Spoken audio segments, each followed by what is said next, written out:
క్రీస్తునందు ప్రియమైన దేవుని వర్లారా, ఈ సాయంకాల వేళ బైబిల్లోని మరొక అంశాన్ని మనం కలిసి పరిశీలిద్దాం. అది మీరు చూస్తున్న అంశము పేరులోని పవర్. ప్రతి మనిషిని మనం గుర్తించేది పేరును బట్టి. ఆ పేర్లను బట్టి వాళ్ళకి ఎలాగైతే గుర్తింపు వస్తుందో, పేర్లలో కూడా శక్తి దాగి ఉంటుంది అన్నది బైబిల్ చెప్పిన నిజం. ఇది మీలో ఎంతమందికి తెలుసో నాకు తెలియదు, కానీ నేను చదివిన బైబిల్ను బట్టి పేరును బట్టి కూడా మనిషి జీవితంలో మార్పులు సంభవిస్తాయి. అలాని ఈరోజు పేర్లను మార్చుకొని, అక్షరాలను మార్చుకొని తమ భవిష్యత్తును మార్చుకోవాలనుకున్న ఎందరో మూర్ఖులు ఉన్నారు. ఇది ఆ కోణంలో నేను చెప్పటం లేదు. ఏవో 2 అక్షరాలు అధికంగా యాడ్ చేయటం వలన, లేదా ఉన్న అక్షరాలను తీసివేయటం వలన ఇది కాదండి. పేరు అనగానే ఒక ఐడెంటిటీ, ఒక గుర్తింపు. ఈ పేర్లకు సంబంధించిన శాస్త్రాన్ని ఒనమాటాలజీ అంటారు. వాటికి సంబంధించి పేర్లను గూర్చి, వాటి యొక్క మూలాలను గూర్చి, పేర్లలోని భావాలను గురించి ఆలోచించేది ఒనమాటాలజీ అంటారు. అయితే పేరులో పవర్, పేరును బట్టి మనిషిలోని మార్పు వస్తుందా? పేరును బట్టి మనిషి తనలోని శక్తిని పెంచుకోగలడా అంటే, అన్ని శాస్త్రాలను మించిన బైబిల్ శాస్త్రం దగ్గరికి మనం వెళితే దీనికి సంబంధించి బైబిల్ ఏం చెప్పింది అన్నది మనం ఆలోచించాలి. పవర్ అనగానే శక్తి. ఈరోజు ప్రకృతి ఉనికి కలిగి ఉందంటే దానికి కారణం పవర్. శక్తి లేనిదే ఏదీ లేదు. శక్తి లేకపోతే సమస్తం నిర్జీవం, నిర్వీర్యం. అలాంటిది ఒక పేరును బట్టి ఒక మనిషిలో శక్తి ఏ విధంగా ఉంటుంది, అతని బ్రతుకు విధానం ఎలా ఉంటుంది అనేది బైబిల్ను బట్టి, బైబిల్ కోణంలో దేవుడు చెప్పిన ఆలోచనను బట్టి మనం పరిశీలిద్దాం. ఆదికాండం బైబిల్ తెరిచూడండి. ఆదికాండం 17వ అధ్యాయం 4-5 వచనాలు చూడగలిగితే, విశ్వాసులకు తండ్రి అయిన అబ్రహాము మనకు తెలుసు. దేవుని మాటకు విధేయుడుగా, దేవుని గౌరవించి, దేవుని ఆరాధించే వ్యక్తిగా దేవుడు అతన్ని కనుగొన్నప్పుడు ఆయన గురించి ఏమి మార్పు చేయాలనుకుంటున్నాడో ఇక్కడ మనం చూద్దాం.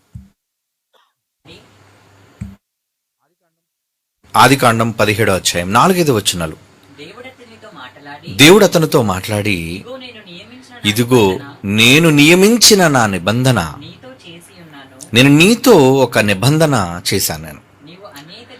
నీవు అనేక జనములకు తండ్రి వగుదువు. నువ్వు కేవలం నీ సంతానానికి మాత్రమే కాదు, నీ గర్భాన పుట్టిన కుమారులకు మాత్రమే తండ్రివి కాదు, గాని అనేక జనములకు తండ్రి వగుదువు అని 5వ వచనంలో ఏమంటున్నారు చూడండి. ఇక మీదట నీ పేరు అబ్రాము. అబ్రాము అని పిలుస్తున్నారు ఎప్పటివరకు? అబ్రాము అని. నో, ఈ అబ్రాము అన్న పేరును మార్చాలనుకుంటున్నాను నేను. అలా మార్చి నిన్ను అనేక జనములకు తండ్రిగా నియమించితిని గనుక, నిన్ను నియమించాను అంటే నా డెసిషన్ మార్చుకున్నాను, నీ బాధ్యతను పెంచుతున్నాను, నీకు ఒక శక్తిని ఇస్తున్నాను. ఏంటా శక్తి? నీవు అనేక జనములకు తండ్రి. విశ్వాసానికి ఆధారం లేనప్పుడు విశ్వాసులకు తండ్రిగా పిలువబడే అబ్రహాము, అప్పటికే ఆయన వృద్ధాప్యంలోనికి వెళ్ళిపోయాడు. ఆయన భార్య గర్భం ఉడికిపోయింది. కనే శక్తిని ఆమె కోల్పోయింది, మృతతుల్యం అయిపోయింది. అలాంటి సమయాల్లో దేవుడు అబ్రహామును పిలిచి ఇసుకను చూపించాడు. ఆకాశ నక్షత్రాలను చూపించాడు. నువ్వు నమ్మితే అబ్రహాము ఇసుక రేణువులు, లెక్కింపలేని ఆకాశ నక్షత్రములు, అంత పిల్లలను సంఖ్యలో నీకు ఇస్తాను అన్నాడు. అబ్రహాము నమ్మాడండి. అప్పటికి ఒక కుమారుడు కూడా లేడు, అప్పటికి ఒక్క వారసుడు కూడా ఆయనకి లేడు, అసలు పుడతారో పుట్టరో కూడా ఆయనకు తెలియదు.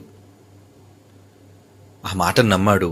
నమ్మినందుకు అతని డెస్టినీ, అంటే అతడు ఏం కావాలో అన్నది దేవుడు నిర్ణయించి, నువ్వు నచ్చావు, నీ క్రియలు నచ్చాయి, నువ్వు నాకు విధేయత చూపించావు గనుక నిన్ను అనేక జనములకు తండ్రిగా నియమిస్తున్నాను, అందుకు నియమించితిని గనుక నీ పేరు అబ్రహాము అనబడని అంటున్నాడు. చూడండి, పేరు చేంజ్ చేశాడు.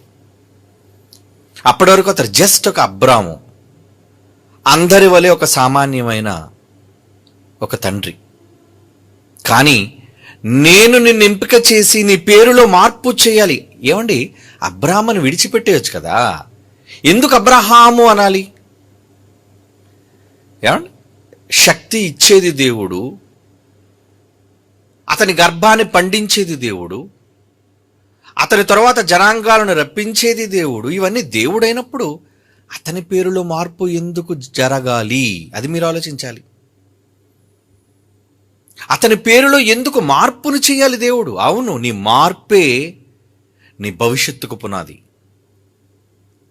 నీ మార్పే, నీ పేరులోని మార్పే నీ పురోగతికి లేదా నీ అభివృద్ధికి అది ఒక ప్రతీకగా నీ పేరు కనబడాలి. అది దేవుని ఉద్దేశం. ఏ పేరైతే నాకేంటి నాన్న, నీ పేరును బట్టి కాదు, నా శక్తిని బట్టి నిన్ను అనేక జనములకు తండ్రిగా చేస్తున్నాను అనలేదండి ఆయన. నిన్ను అనేక జనములకు తండ్రిగా నేను నియమించితిని గనుక, 5వ వచనం, నీ పేరు అబ్రహాము అనబడును అంటున్నాడు. చూడండి, అంటే అతను దేవుని కాన్సెప్ట్ మీరు ఆలోచించాలి, దేవుని యొక్క ఉద్దేశం. నెహెమ్యా గ్రంథం 9వ అధ్యాయం 7వ వచనం, పరిశుద్ధాత్మ దేవుని ద్వారా రాయిస్తున్న మాటలలోని ఆంతర్యం ఏంటది? నెహెమ్యా గ్రంథం 9వ అధ్యాయం 7వ వచనం, దేవా యెహోవా అబ్రామును ఏర్పరుచుకొని, అబ్రామును హాలేదు అక్కడ, అబ్రామును ఏర్పరుచుకొని కల్దీల ఊరు అను స్థలము నుండి యువతలకు అతను రప్పించి అతనికి అబ్రహామును పేరు పెట్టినవాడు నీవే కదా. నువ్వే కదయ్యా పేరు మార్చావు. ఒక ప్రవక్త అయిన నెహెమ్యా కూడా అతని పేరు మార్పులోని ఉద్దేశాన్ని మరలా ప్రస్ఫుటంగా చెబుతున్నాడు. అంటే పేరు మార్చినందుకు అనేక జనములకు తండ్రి అయ్యాడు. పేరులో మార్పు జరిగించాడు దేవుడు. నువ్వు పేరు మార్చేసుకుంటే, ఈరోజు చాలా మంది పిచ్చోళ్ళు ఉన్నారండి, మా పేర్లను మేము మార్చుకుంటే మా భవిష్యత్తు మారిపోతుంది అని ఒక మూఢ ఆచారంలో, మూఢ నమ్మకాల్లో ఉన్నారండి వాళ్ళు. ఏమంటే మీ పేరులో దోషం ఉందండి అంటాడు. మరి ఏం చేయాలి? పేర్లో ఇంకొక 2-3 అక్షరాలను యాడ్ చేయాలండి అంటాడు. అదొక రకమైన మూఢశాస్త్రం. కానీ బైబిల్ దైవికంగా చెబుతుంది ఏమని? నీవు అతను రప్పించావు, అబ్రామును ఏర్పరచుకున్నావు, ఊరని స్థలము నుంచి యువతలకు రప్పించి అతనికి అబ్రహాము అని పేరు పెట్టావు. అబ్రాము అంటే ఉన్నతమైన తండ్రి మాత్రమే, నువ్వు గొప్ప తండ్రివి. కానీ అబ్రహాము అనటంలో దాని భావం ఏంటో తెలుసా? నువ్వు అనేక జనములకు తండ్రివి. చూసారా? అంటే దేవుడు అతని జీవితంలో ఎలాంటి మార్పును తీసుకొచ్చాడో. అందుకే 1000 సంవత్సరాలు గతించిన ఎప్పటికీ మనం అబ్రహాము పిల్లలం. మీరు కూడా, నాట్ ఓన్లీ ఇజ్రాయలైట్స్, కేవలం ఇశ్రాయేలీలు మాత్రమే కాదండి అబ్రహాముకు పిల్లలు, వారసులు. బైబిల్ ఆ మాట కూడా ఉంది. గలతీయులకు రాసిన పత్రిక చూడండి. గలతీయులకు రాస్తున్న పత్రిక 3వ అధ్యాయం, గలతీ పత్రిక 3వ అధ్యాయం 29, గలతీ పత్రిక 3వ అధ్యాయం 29, మీరు క్రీస్తు సంబంధులైతే మనం క్రీస్తును నమ్మిన వారం గనుక ఆ పక్షమందు అబ్రహాము యొక్క సంతానమయ్యుండి వాగ్దాన ప్రకారము వారసులయ్యున్నారు. ఏమండి, మనం కూడా ఇన్ని సెంచురీస్ గడిచిన తర్వాత, ఇన్ని శతాబ్దాలు గడిచిన తర్వాత, ఇన్ని వేల సంవత్సరాలు గడిచిన తర్వాత భూమి మీద యేసుక్రీస్తు వారిని నమ్మిన కోట్ల మంది ఈరోజు ఈ తరంలో ఉన్న వాళ్ళందరూ కూడా ఎవరి పిల్లలు అంటున్నాడండి? We are all sons of Abraham. అంటే అబ్రహాము యొక్క పిల్లలు. ఎక్కడ క్రీస్తు పూర్వం సుమారు 2000 సంవత్సరాల కాలంలో జీవించిన అబ్రహాముకు ఇచ్చిన మాట, అతనికి మార్చిన పేరు, ఆ పేరులో ఉన్న శక్తి. ఈరోజు నీవు నేను కూడా మనమంతా అబ్రహాము పిల్లలం. పరదేశులో చనిపోయిన వాళ్ళందరూ అబ్రహాము రొమ్మును ఆనుకోవడానికి తీసుకువెళ్ళడం ఏంటండి? ఏంటి అనుకున్న గొప్పతనం? చూసారా అతని డెస్టినీ ఎలా మారిందో? ఒకప్పుడు పిలిచినప్పుడు కల్దీయుల దేశం నుంచి, ఊరనే ప్రాంతం నుంచి అతను పిలిచినప్పుడు అతను జస్ట్ ఒక అబ్రాము అంతే. కానీ ఇప్పుడు అబ్రహాము. దేవుడు పేరు మార్చాడు గనుక అబ్రహాము జీవితం మారిపోయింది. దేవుడు ఎందుకు మార్చాలి అనుకున్నాడు? అబ్రహాము విధేయుడు గనుక. అబ్రహాము దేవుడు మెచ్చినవాడు, దేవునికి విధేయత చూపినవాడు గనుక. మనిషి నచ్చాలి. దేవుడు బలవంతంగా ఎందుకు పేరు మారుస్తాడు? మనిషి నచ్చితేనే దేవుడు అతని పేరును మార్పు చేస్తాడు. మార్పు చేశాడో అతని భవిష్యత్తు మారిపోయినట్టే. ఏంటి ఆయనకున్న ఆధిక్యత? ఏంటి అబ్రహాముకున్న గొప్పతనం? ఈరోజు భూమి మీద ఉన్న సంతతి అంతా అబ్రహాము సంతతి అని పిలువబడుతుంది. అంటే ఏమండి, మనం క్రైస్తవులుగా మనం అబ్రహాం పిల్లలు అనుకుంటున్నామండి. ప్రపంచంలో అత్యధిక జనాభా క్రిస్టియానిటీ. క్రీస్తును నమ్మటం వల్ల వీళ్ళంతా అబ్రహాము సంతానం అయితే సెకండ్ లార్జెస్ట్ పాపులేషన్, రెండవ అత్యధికమైన జనాభా సంఖ్యలో ఉన్న వాళ్ళు ఎవరో తెలుసండి? వాళ్ళు మొహమ్మడన్స్, అంటే ఇస్లాం. మరి వాళ్ళెవరు పిల్లలు అడగండి. వాళ్ళ వాళ్ళ వాళ్ళ తాత ఎవరు అడగండి, వాళ్ళ నాన్న ఎవరు అడగండి. ఏమంటారు వాళ్ళు? మేమంతా అబ్రహాము పిల్లలు. మా తండ్రి అబ్రహాము, మా తల్లి హాగరైనా మా తండ్రి అబ్రహామే. అంటే మొదటి అత్యున్నతమైన జనాభా క్రైస్తవులు ఆయన పిల్లలైతే, రెండో అత్యధిక జనాభా ఇస్లాం వాళ్ళు కూడా ఎవరి సంతానం? వాళ్ళు కూడా అబ్రహాము పిల్లలే. ఎంతమంది పిల్లలా? ఎంతమంది అబ్రహామును గుర్తించాలి? ఎవరైనా సరే అబ్రహాము అబ్రహాము అబ్రహాము. ఎందుకు ఆ పేరు ఈరోజు బైబిల్లో అన్నిసార్లు వినబడుతుంది? ఇప్పటికీ మనందరినీ అబ్రహాము పిల్లలుగా దేవుడు ఎందుకు ఎంచుతున్నాడు? అది దేవుడు పేరులో చేసిన కరెక్షన్, అది దేవుడు పేరులో చేసిన మార్పు. ఎంత పవర్ వచ్చిందండి! ఏమండి, ఉన్నతనంలోనే మన చుట్టూ ఉన్న వాళ్ళే మనల్ని జ్ఞాపకం చేసుకోవడం చాలా అరుదు. మనకి ఏ పార్టీ ఐడెంటిటీ ఉందని? మహాత్ముని దేశం మర్చిపోయిందండి. జాతిపిత గుర్తున్నాడా? ఏం గుర్తున్నాడు? గాంధీ జయంతి రావాలి, గాంధీ వర్ధంతి రావాలి, మహాత్ముడు గుర్తు రావాలి అంటే ఆ రోజు మాత్రమే మద్యం షాపులు, బెల్ట్ షాపులు సెలవు. మిగతా 364 రోజులు మందేయి చిందేయి. ఏం గుర్తున్నాడు అబ్రహాము? క్షమించండి, ఏం గుర్తున్నాడు మన మహాత్ముడు, గాంధీ మహాత్ముడు? ఆయన కూడా తాతే, గాంధీ తాత అంటాం చిన్నప్పటి నుంచి మనం. ఏమండి, ఈ రోజున్న 120 కోట్ల పైబడి 130 కోట్లకు ఉన్న భారతీయులే మహాత్ముడిని మర్చిపోయారండి. కానీ ఈ రోజుకి ముల్లోకాలు అబ్రహామును మరువలేదు. పరదేశులు ఏంటి ఆయనకి స్థానం? ఎవరు వెళ్ళినా సరే అబ్రహాము రొమ్మును ఆనుకోవాలట. అంటే అబ్రహాము రొమ్మును ఆనుకోవడం ఏంటి? అంటే అక్కడ ఖాళీలనేటి వెళ్ళిన వెంటనే పడుకోవడానికి అనుకుంటున్నారా? కాదండి. నెమ్మదినిచ్చేవాడు, తండ్రిగా ఆదరించేవాడు, తండ్రి స్థానాన్ని పరదేశులో పుచ్చుకున్నవాడని అర్థం. మీకు అర్థమైందో లేదో? పరదేశులో పరలోకపు తండ్రి స్థానాన్ని, నాయన నేను లేను కదా నా పిల్లల దగ్గర, దేవుడు అంటున్నాడు, యెహోవా అంటున్నాడు, నాయన పిల్లలందరూ నా దగ్గరికి రావాలంటే నా కొడుకు యేసు మరలా భూమి మీదకి రావాలి. అప్పుడు వాళ్ళందరినీ కలిపి మిమ్ములను వాళ్ళని తీసుకుని నా దగ్గరకు రావాలి. అప్పుడు నేను వాళ్ళతో ఉంటాను, అప్పుడు నాతో వాళ్ళు కలిసి ఈ లోకంలో ఉంటారు. మరి పరదేశులో 1000 సంవత్సరాలుగా వాళ్ళంతా ఎవరి ఆదరణలో ఉండాలి? అక్కడ తండ్రి కనబడటం లేదు, అక్కడ యేసు కనబడటం లేదు. అబ్రహాము నువ్వే. ఏంటండి ఆధిక్యత! అప్పుడప్పుడు చూడండి, క్లాస్ టీచర్లో మనం నచ్చామనుకోండి, క్లాస్ టీచర్కి మనం నచ్చాం అనుకోండి, ప్రతిదానికి మనల్ని పిలుస్తుంది టీచర్, మేడం. అవును, అంటే మనలో ఏదో స్పెషల్ క్వాలిటీ ఉండాలి.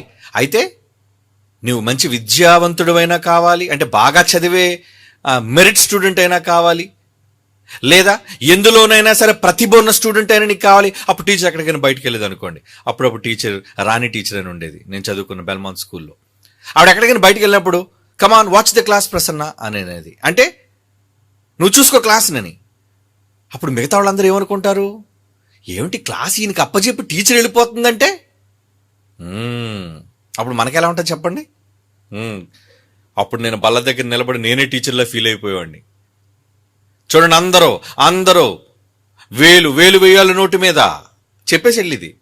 ఎవరైనా ఒకవేళ తీస్తే కమా నాకు పేరు చెప్పు, అప్పుడు పిల్లలు భయపడరండి. ఎందుకు భయపడరు? వీడు కానీ పేరు ఇచ్చాడో మేడం వచ్చిన తర్వాత ఉతికేస్తుంది మనల్ని.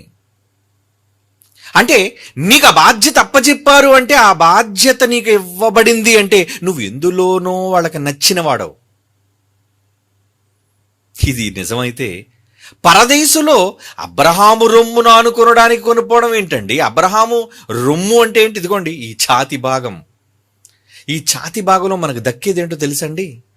ప్రశాంతత. మన తండ్రి కౌగిలిలో, మన తండ్రిని హత్తుకోవటంలో, మన తండ్రి మీద చేరబడటంలో, మన తండ్రి యొక్క ప్రేమను పొందటంలో ఈ గుండెలకు హత్తుకోవటం. అందుకే చూడండి, ఎవరైనా బాగా ప్రేమిస్తే వాళ్ళ కౌగిలించి గుండెలకు హత్తుకుంటారండి, నా ప్రాణం అని. అవునా? అలాంటిది నేను లేని లోటు అబ్రహాము, మై సన్, పరదేశంలో నువ్వే తండ్రివి, వచ్చిన ప్రతి కుమారుడు నిన్ను బట్టి ఆదరణ పొందాలి. అందుకే తండ్రివైన అబ్రహాము ఏమని పిలుస్తున్నాడు? ధనవంతుని కుమారుడా. ఎంత మంచిగా మాట్లాడుతున్నాడండి. కుమారుడా, నువ్వు కూడా నా కొడుకువేనయ్యా.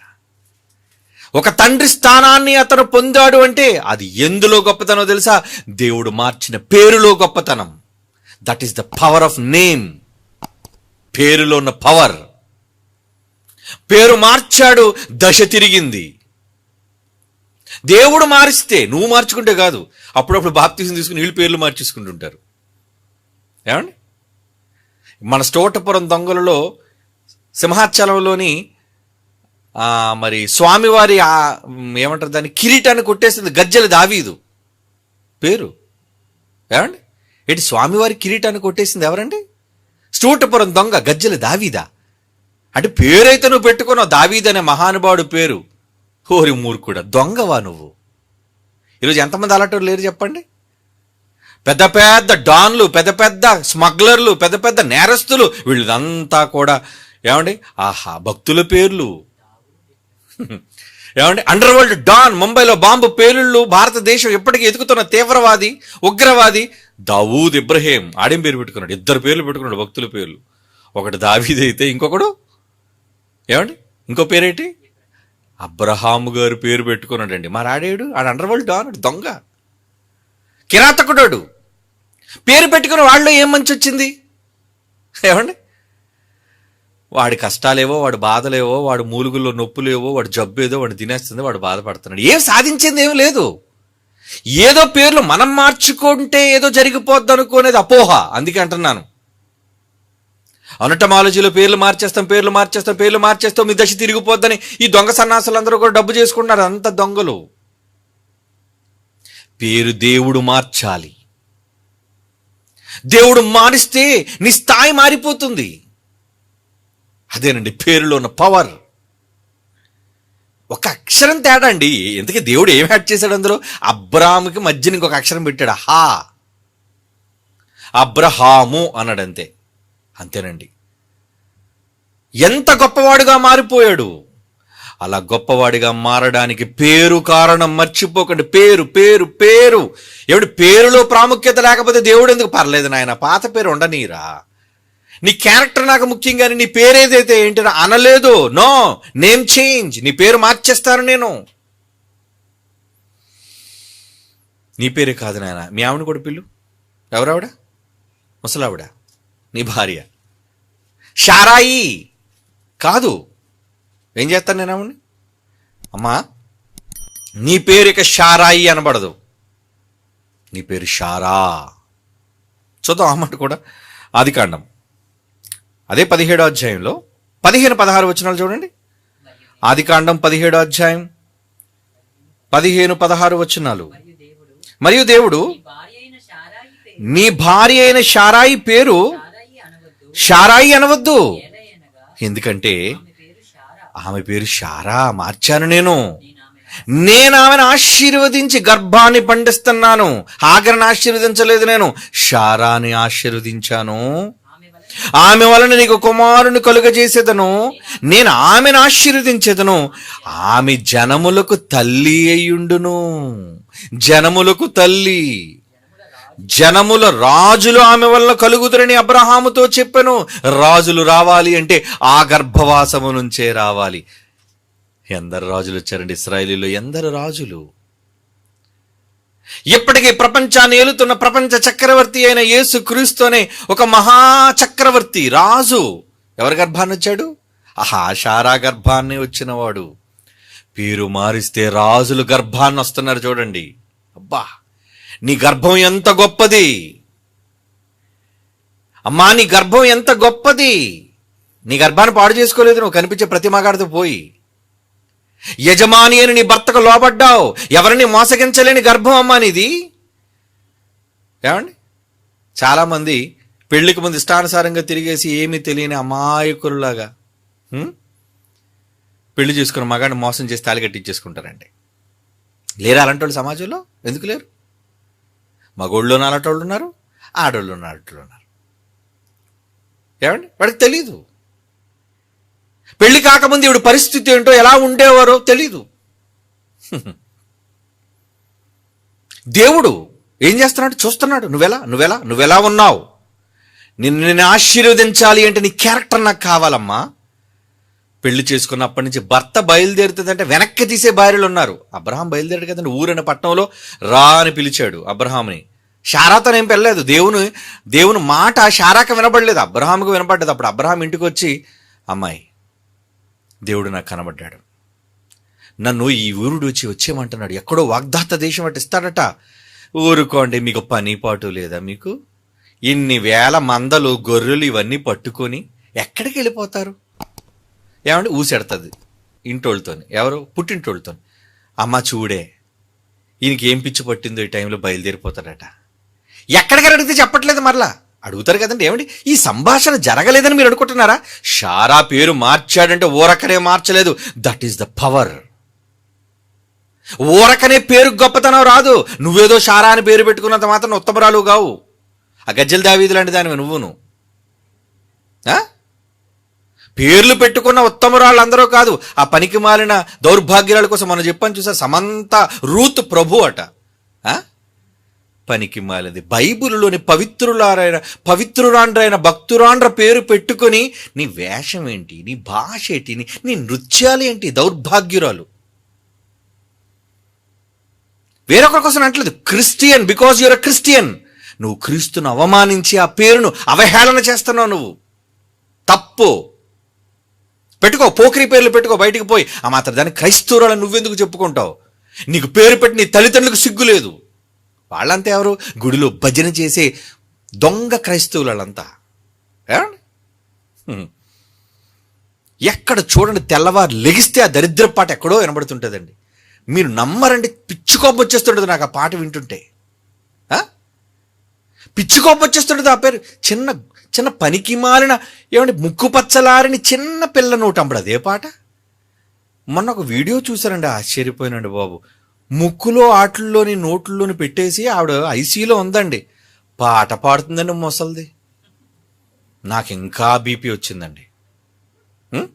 మీరు చాలామంది సోషల్ మీడియాలో చూసే ఉంటారు, వైరల్ కదండి. అలాంటివే చూస్తాం ముందు మనం. అలాంటి పాటకు నృత్యం చేసిన ఈ పనికి మాలిన స్త్రీని ఏమనాలి? నువ్వు అక్కినేని వంశమా?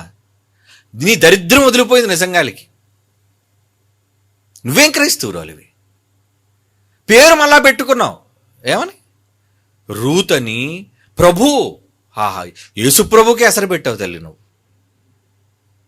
నీలాంటి వాళ్ళని చూచి సిగ్గుపడుతుంది క్రైస్తవ్యం.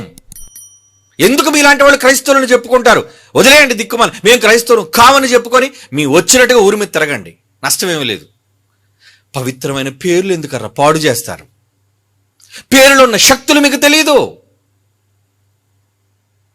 దేవుని పిల్లలారా, షారా గురించి మనం మాట్లాడుకుంటున్నాం. ఏమని? ఇంటి దగ్గరికి వెళ్ళి అమ్మ దగ్గరికి ఊసు పెట్టి, చూడమ్మా ఎవరో కనబడ్డారట, ఎక్కడికో రమ్మంటున్నారట. ఎక్కడికండి నేను అడిగితే ఎక్కడికో చెప్పలేదు. ఎందుకంటే అబ్రహాం కూడా అడిగాడు కదండి. అడిగాడా? రమ్మంటే ఎక్కడికి అని అడిగాడా? తానెక్కడికి వెళుతున్నానో అన్న విషయాన్ని చెప్పకుండానే, తెలియకుండానే బయలుదేరిపోయేటండి. ఆ మాట ఉంటుంది బైబిల్లో. వచ్చేయంటే అలాగే నాన్న వచ్చేస్తున్నాను. అబ్బా, వాట్ ఎ వండర్ఫుల్ ఒబీడియన్స్! ఎంత మంచి విధేయత!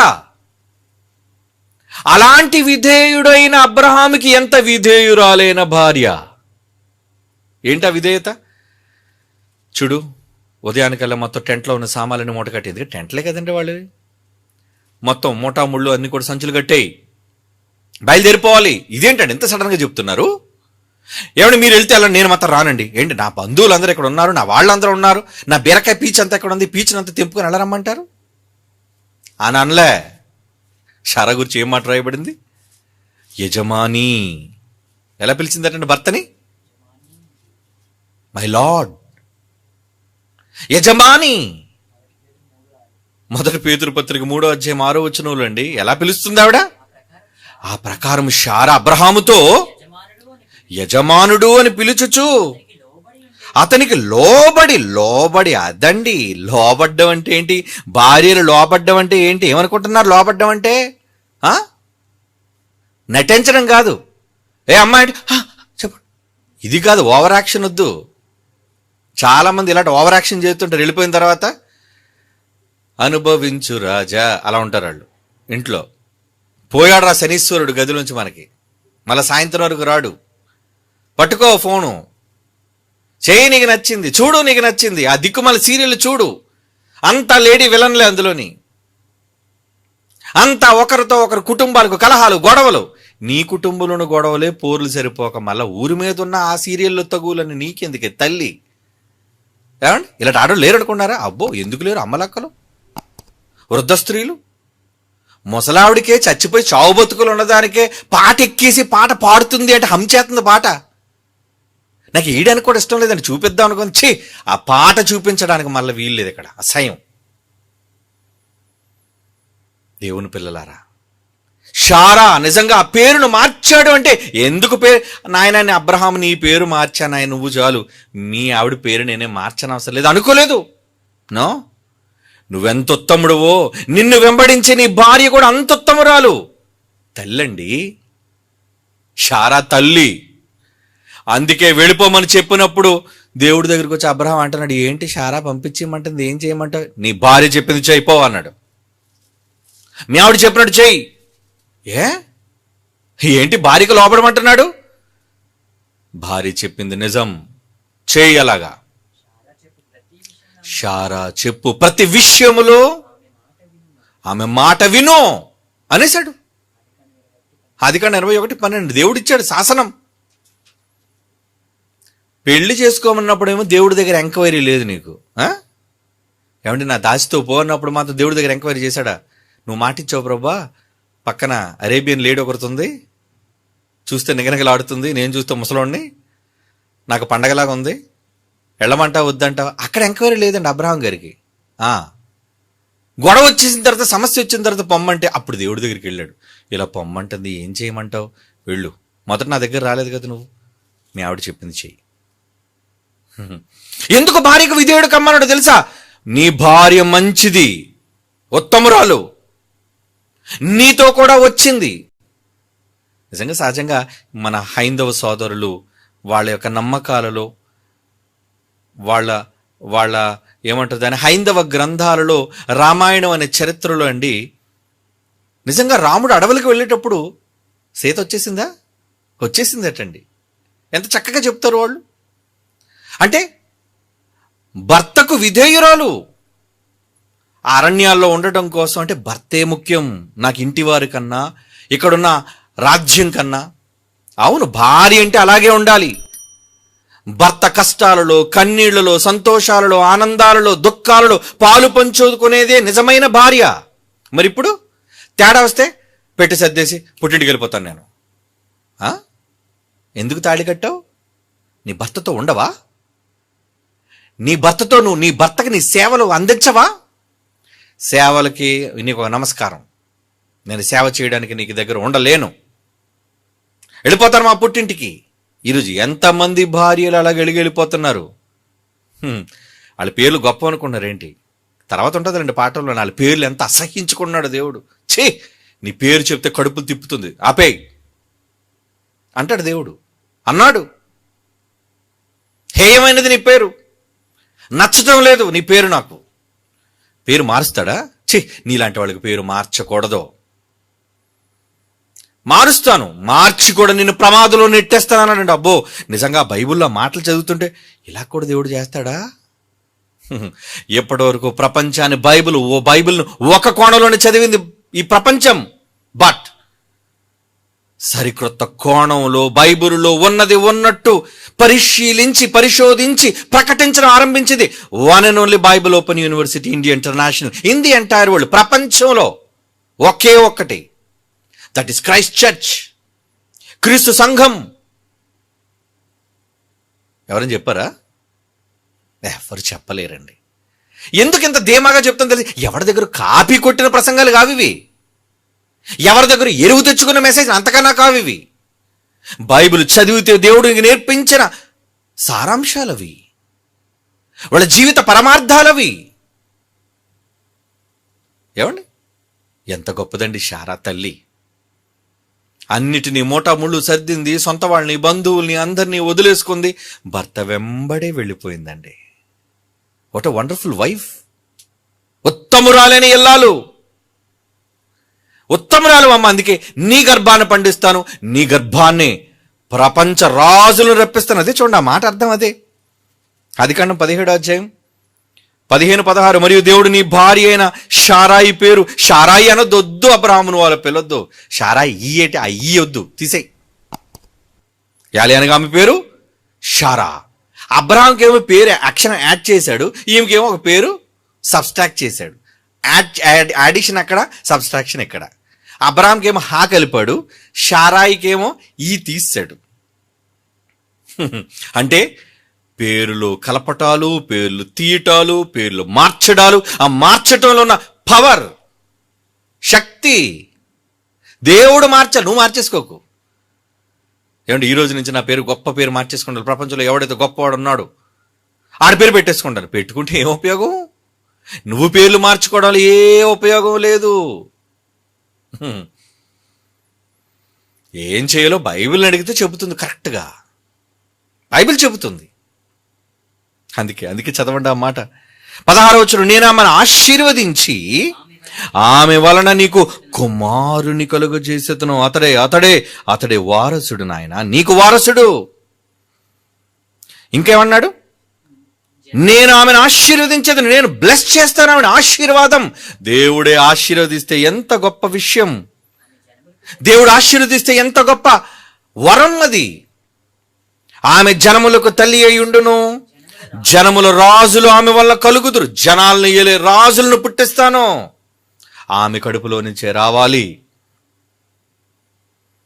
ఎంత పుణ్యం చేసుకుందండి ఆ తల్లి కడుపు. ఎందుకు? ఉత్తమరాలు, భర్తను మోసం చేసే దౌర్భాగ్యురాలు కాదు, భర్తను విడిచిపెట్టే మూర్ఖురాలు కాదు, ఏమండి దేవునికి అవిధేయత చూపించే మోసగత్తె కాదు, ప్రజలను కుటుంబాలను మభ్యపెట్టే మాయలేడి కాదు ఆవిడ. ఉత్తమురాలు. నీ పేరు మారుస్తున్నానమ్మా, రాజులు రప్పిస్తాను నీ గర్భం గుండా. ఆమె జనములకు తల్లి అయ్యుండును, జనముల రాజులు ఆమె వలన కలుగుదురని అబ్రహాముతో చెప్పెను. అద్భుతం కదండి. పేరు మార్పు. పేరు మారగానే ఇప్పటికీ ఎందరైతే ఉన్నారో, అబ్రహాము గారు మనకు తండ్రి అయినప్పుడు షారా మనకు తల్లి కదా, షారా మనకు తల్లే. పైనున్న యెరూషలేము అనే పట్టణాన్ని షారాతో పోలుస్తున్నాడు. అందుకే పైనున్న యెరూషలేము ఎవరనుకుంటున్నారు? క్రిందన్న కొండ ఏమో హాగరు. గలతీ పత్రికలో అంటాడండి, చూద్దాం ఒకసారి ఆ మాట. గలతీయులకు రాసిన పత్రిక 4వ అధ్యాయం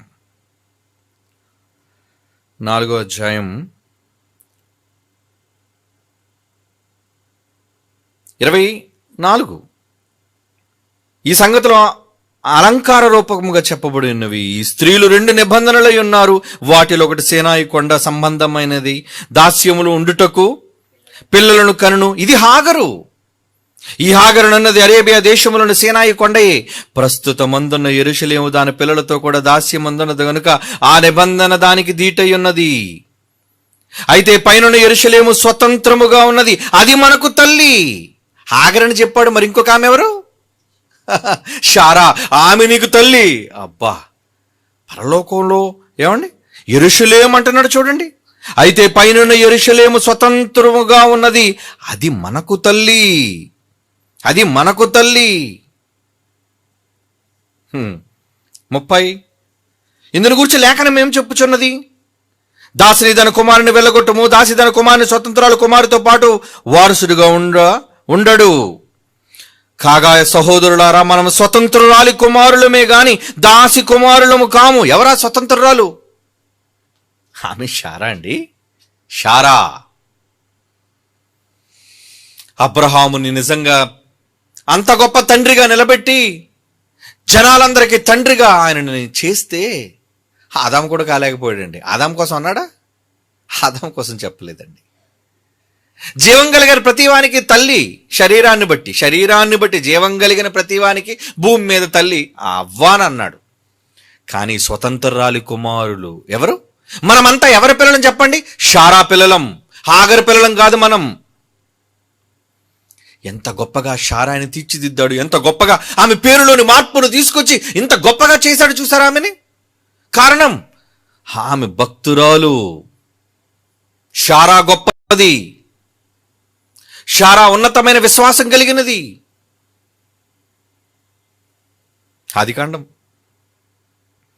32వ అధ్యాయం 28వ వచనం చూద్దాం ప్రియులారా. ఆదికాండం 32వ అధ్యాయం 28వ వచనం. ఇక్కడ మరొక ఆయన మనకు కనబడతాడు. అతడు అబ్రహాము మనవడు, ఇస్సాకు కుమారుడు యాకోబు. అతడు ఏం చేశాడు? అప్పుడు ఆయన, నీవు దేవునితో మనుష్యులతో పోరాడి గెలిచితివి గనుక ఇక మీదట నీ పేరు ఇశ్రాయేలే గాని యాకోబు అనబడదని చెప్పాను. ఇజ్రాయేల్, ఏల్ అంటే దేవుడు. నేను నా పేరు పెడుతున్నాను నీకు. హిబ్రూ భాషలో ఏల్ అంటే దేవుడు అండి. ఇశ్రాయేలు, నా పేరు పెడుతున్నాను నీకు.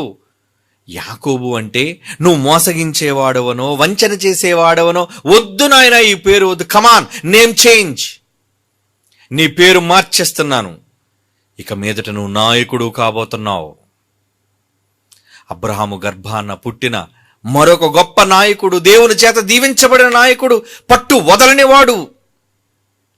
దేవదూతను పట్టేశాడు. నువ్వు దీవించినంత వరకు నీ కాళ్ళు నేను వదలను. ఎంత పట్టుదలండి!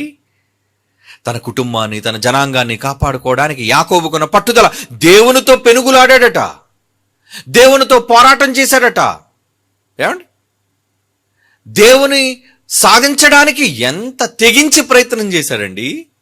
దేవదూత అంటది, వదులయ్యా, సూర్యుడు ఉదయిస్తున్నాడు, వదులు, నేను వెళ్ళిపోవాలి. రాత్రంతా పట్టేశాడటండి. ఉదయం అయిపోతున్నంత వరకు వదలటం లేదటండి. ఆహా, పట్టుదల. రాహేలును సాధించడంలో నీ పట్టుదల నేను చూశాను. మామకు నువ్వు 14 ఏళ్లు నువ్వు కొలువు చేయటంలో నీ పట్టుదల నేను చూశాను. ప్రేమించిన అమ్మాయిని నమ్మకంగా ఆమె కోసం నువ్వు ఎంత కష్టపడడం, నీ ప్యూర్ లవ్ నేను చూశాను. ఇప్పుడు అదే మనిషిగా నిన్ను రాబోయే జనాంగాలకు ఇశ్రాయేలు నిన్ను చెయ్యబోతున్నాను. ఏమండి, ఇశ్రాయేలు అంటే ఎవరు?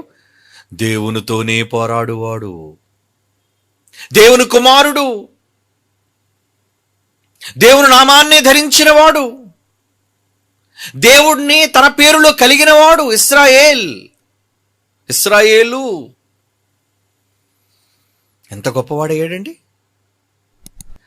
చూడండి, అది జరిగిన తరువాతే యాకోబు జీవితంలో మార్పు. అంచెలంచెలుగా యాకోబు ఎదిగాడు, గొప్పవాడుగా మారిపోయాడు. దేవుడు ఆశీర్వదించాడు అతన్ని. చూడండి అక్కడ ఏముంది అక్కడ, నీవు దేవునితోనూ 32 నిర్గమాకాండ ఆదికాండం 28వ వచనం, నీవు దేవునితోనూ మనుషులతోనూ పోరాడి గెలిచావు. విన్నర్ నువ్వు కనుక ఇక మీదట నీ పేరు ఇశ్రాయేలే గాని యాకోబు అనబడదని చెప్పును. అలాగా ఆదికాండం 35వ అధ్యాయం 10వ వచనం చూద్దాం. ఆదికాండం 35వ అధ్యాయం 10వ వచనం, అప్పుడు దేవుడు అతనితో, నీ పేరు యాకోబు, ఇక మీదట నీ పేరు యాకోబు. వద్దు నాన్న, యాకోబు అనే పేరు మనకెందుకు? నువ్వు వంచన చేసేవాడువా, మాయ చేసేవాడువా? నో, నా కుమారుడు మోసగాడు కాడు. నా కుమారుడు మోసం చేసే పేరు ఉండకూడదు. నీ బ్రతుకును మారుస్తున్నాను, నీ పేరులోని పవర్, శక్తిని తీసుకొస్తున్నాను. ఇజ్రాయేల్, నీ పేరు ఇశ్రాయేలు అని చెప్పి అతనికి ఇశ్రాయేలుని పేరు పెట్టాడటండి. ఏమంటే నిజంగా దేవుడు పేరు పెట్టడం ఎంత భాగ్యం! అందరి పేర్లు దేవుడు పెట్టాడండి. నిజంగా భూమి మీద అతి తక్కువ మందిని దేవుడు ఎంపిక చేసి పరలోకములో దేవుడే పేర్లను నిర్ణయించి వారికి నామకరణం చేశాడు అంటే ఏంటి వాళ్లకున్న గొప్పతనం, ఏంటి దేవునికి వాళ్ళ మీద ఉన్న మమకారం, ప్రేమ. అవును, ఏమంటే చాలా మంది వాళ్ళకి పిల్లలు పుట్టిన ఫోటోలు పంపిస్తాను. అన్నయ్య అమ్మాయి పుట్టిందని మంచి పేరు చెప్పండి, అన్నయ్య బాబు పుట్టాడని మంచి పేరు చెప్పండి. వాళ్ళకి పేర్లు తెలియక మమ్మల్ని ఎందుకు అడుగుతున్నారు పేర్లు పెట్టమని? మీరే పెట్టాలి పేరు. ఒక మంచి పేరు మీరే పెట్టాలి, వాక్యానుసారమైన పేరు మీరు పెట్టాలి. ఆ పేరు లిస్ట్ ఉంటుందండి, ఎందుకంటే ఎవరెప్పుడు ఫోన్ చేస్తారో తెలియదు, ఏ పేరు అడుగుతారో తెలియదు. ఒక మంచి పేరు మా పిల్లలకు ఉండాలి అనే తల్లిదండ్రుల ఆకాంక్ష. ఇక సభలకు వెళ్తానండి, క్యూలు కట్టి నిలబెడతారండి. ఆల్రెడీ పాత పేర్లు తీసేసుకొని వేదిక మీద మా పిల్లలకు మీరు కొత్త పేరు పెట్టాలి. ఓకే, పేరు పెట్టడం, పేరు మార్చుకోవటం తప్పేమీ కాదు. కానీ మారినట్లుగా, పేరు పెట్టబడినట్లుగా దేవుని నిమిత్తమై ఆ బిడ్డను మీరు పెంచగలగాలి. పేరు పెట్టడం సులువు, పేరును బట్టి జీవించటం చాలా కష్టం, చాలా కష్టం. దేవుడు మరి పేరు మార్చాడు అంటే వాళ్ళు ఆ విధంగా పేరుకు తగ్గట్టు జీవిస్తారు అనే నమ్మకం ఏంటి దేవుడికి? ఫ్యూచర్ చూశాడు, ఎలా ఉంది వీడి ఫ్యూచర్, పేరు మార్చిన తర్వాత ఎలా ఉన్నాడు. ఎస్, వీడు నమ్మకంగా ఉన్నాడు, సో వీడికి పేరు తగును, ఈ పేరుకు వీడు అర్హుడు. అంటే పేరును బట్టి భవిష్యత్తు మారిందా, భవిష్యత్తును బట్టి పేరు పెట్టాడా? ఏమండి, పేరును బట్టి భవిష్యత్తు మారిందా? బాగా ఆలోచించండి. దేవుడు పెట్టిన పేరును బట్టి ఇతని భవిష్యత్తు మారిందా, లేదా ఇతని భవిష్యత్తును బట్టి దేవుడు పేరు మార్చాడా? దేవుడు పేరు మార్చటం, అతని భవిష్యత్తును చూడటం రెండు. అందులో ముఖ్యంగా భవిష్యత్తులో నిన్ను చూచినప్పుడు నువ్వు ఆయనకు నచ్చావు గనుక నీ పేరులో పవర్ ఇస్తానా, ఇంకా పవర్. నీ పేరు ఫేమస్ అవ్వాలి. ఎప్పటికీ చూడండి, పేరు కోసం ప్రాకులాడాలి. ఎందుకు ఇప్పుడు యూట్యూబ్లోని సోషల్ మీడియాలో ఎందుకు ప్రతివాడు తెర మీదకి ఎందుకు వస్తాడంటే వాడు ప్రపంచానికి కనబడాలి, ఇంక్లూడింగ్ క్రిస్టియన్ ప్రసంగికులతో పాటు వాళ్ళు కనబడాలి ప్రజల మధ్య. నేను పలానా అని ప్రజలు గుర్తించాలి. ఇదంతా కూడా మాకు గుర్తింపు కావాలి. మనుష్యుల మధ్య గుర్తింపు కోసం ఆరాటపడి అరులు చాచి ఈ దౌర్భాగ్యమైన సమాజం దేవుని దృష్టిని నేను అలా ఆకర్షించాలి, దేవుడు నా పేరును గుర్తించాలి అనే ఆలోచన వాళ్ళకి లేదండి. ఎంతసేపు ప్రజల మెప్పు, ప్రజలు ఘనపరచడం వీళ్ళకి కావాలి, ప్రజల గుర్తింపు వీళ్ళకి కావాలి, ప్రజల మధ్య నేను సెలబ్రిటీ అయిపోవాలి. కోట్ల మంది ప్రజలు నిన్ను సెలబ్రిటీ చేసిన దానివల్ల నీకే ప్రయోజనం లేదయ్యా. కానీ నువ్వు దేవునికి సెలబ్రిటీ కావాలి. దేవుని కోసం నువ్వు ఒక గొప్ప వ్యక్తిగా కనబడాలి.